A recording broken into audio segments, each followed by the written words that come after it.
That's Okay, I'm good. sending you like a rough outline of All what my plans are. I didn't do a lot of preparation. right. What are my credentials? Oh, this is going to be great. Or you gotta let me ask. You gotta let me ask the question. Can't Yeah, read I off the mean, script. It's got to it's your feel show. natural and spontaneous. I'm glad that it isn't like one of your candidate questionnaires. What are those like? Oh yeah, really formal. Yeah, where You're it's wearing your Jacob Fry T-shirt. Okay. for no No other other office office ever. Now, ever. did you make that, or is there a campaign? Ashley Fairbanks designed it. Okay, She put it up as like a joke, and then everyone was like, "I would buy that." So then she, it's not her best work. no, I mean, it was literally like something she just made up to, throw on Twitter one morning, and enough people pressured her into to doing it that she. Now, I'm a believer that culture eats policy for breakfast. So I'm gonna interrupt some of your answers with sound effects. Is that okay? Absolutely.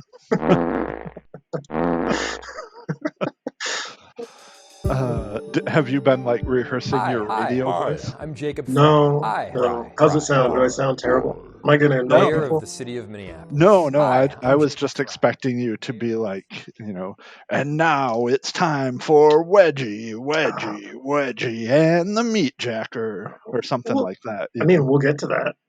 Okay. So you did a nice thing recently for Wedge Live for me. You did the Wedge Live pledge drive, which was 2 weeks ago. For an entire week, you annoyed your Twitter followers. Must have been hundreds of tweets. It was Yeah. awful. Oh, I mean, if I would have had more pictures of you, it would have been even more awful. And so you added like 40 something patrons to our list of about 320 now. Yeah. And one of the consequences of that is we had to start doing this podcast. Right. Yeah. And I had remembered your promise to start this podcast, but I thought that it was some really unattainable goal of like 500 patrons or something like Well, that. 300 felt unattainable when I promised it. Well, I think that you were at about 270 when we started. Something like that. Um, and once, after the first couple days when it seemed like we were picking up about 10 patrons per day, I was like, this is really, It's working. achievable. It's working. People are expecting a podcast. Yeah. Little do they know how bad it was going to be. People are excited for the content that you are going to put out. Right. Yeah. And I, I'm a little, I have some consternation about how this is all going to turn out. well, Like, we could get to the end of this. The recording could fail. I've never used this podcasting software before. It could be really bad. And we could be here for 90 minutes and only end up with like 10 minutes of usable audio. You yeah, know? I mean, if only you knew somebody who had the technical skills to make funny video and audio mashups or remixes. Do you Yeah. know anyone like that? Should we put the video out? I mean, you're wearing a great shirt. Oh, yeah, I mean, I I don't have any problem with putting the video out, but it We is have your kind of. permission. You're not going to get my permission to put the video out. I figured you would be the sticking point. And so you tweeted for a week and we Yeah. cracked 300 and now here we are with the podcast. Yeah, I really started it as a joke because I felt like I had really hurt your feelings by including you with Jason DeRusha and Mike Oh, did you? Mullen. Did you really? Yeah, you Oh, seemed very hurt that I had included you in the list of people most likely to sell out and publish propaganda for the city. I mean that was kind of mean, but I think Jason DeRusha was the one who was butthurt over it. Yeah, well, I don't care about his feelings. So, He but was the only one protesting. I would never. Yeah, everybody else was just like 2,000. Sure, I could use that. Um, And so um, one of the promises we made was that we would appear on the first episode together as the much beloved characters, yeah, Wedgie and the Meat Jacker. And to be just clear, you are the Meat Jacker. I'm I Wedgie. I am the meat jacker. The meat jacker is a notorious Twitterish typewriter terrorist um, Mm, from South Minneapolis that, in addition to stealing uh, prestige meats from people in the area, has also been attempting to steal next door from those same people. Wedgie Um, and the Meat Jacker. Wedgie and the Meat Jacker. So to start from the beginning, there was a guy on Nextdoor who had like was it 3 freezers worth of meat stolen from his backyard? well, he has 3 freezers of meat in his backyard, but only the steaks were stolen. They left the Yeah, lesser meats, the lesser grass-fed meats like burgers and sausages and things like that. yeah, the low rent meats were left behind. Yeah, I mean, he would, I'm sure, refer to those as like the Whittier meats. Yeah, which is why I called it the preppy meat jacking.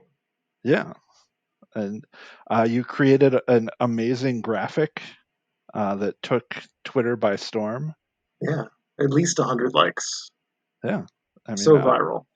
I was taking a Twitter hiatus at the time, and I had like 3 different Oh, you people missed send it. it to me.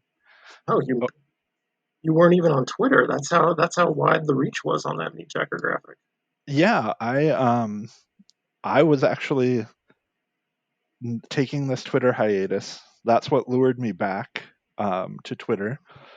But I had seen this Nextdoor post, and in which the person who has these 3 outdoor freezers was like joking about setting up barbed wire around his yard and a shotgun trap and things like that.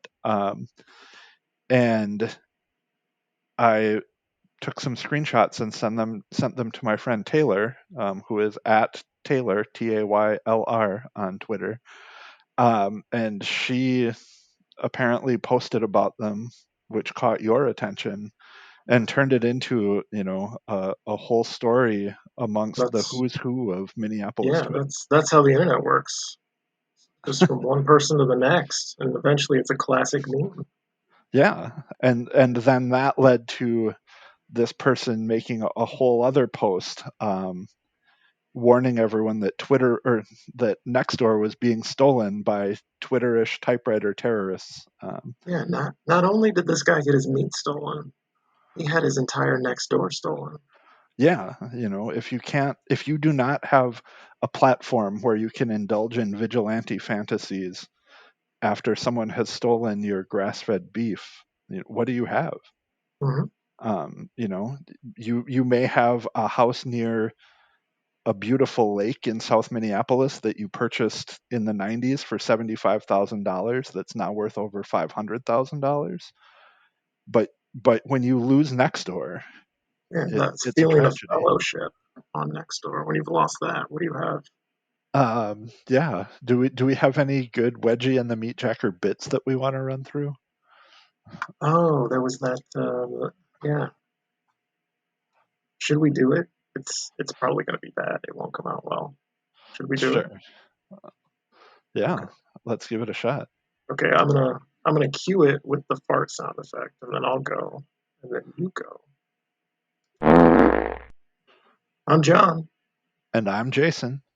and And together together we're we're Wedgie and the Wedgie Meat and the Meat Jacker. Jacker. Oh, we're way off.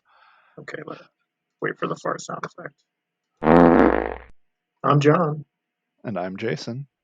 and And together together we're Wedgie we're and the Meat Wedgie and the Meat Jacker. Jacker.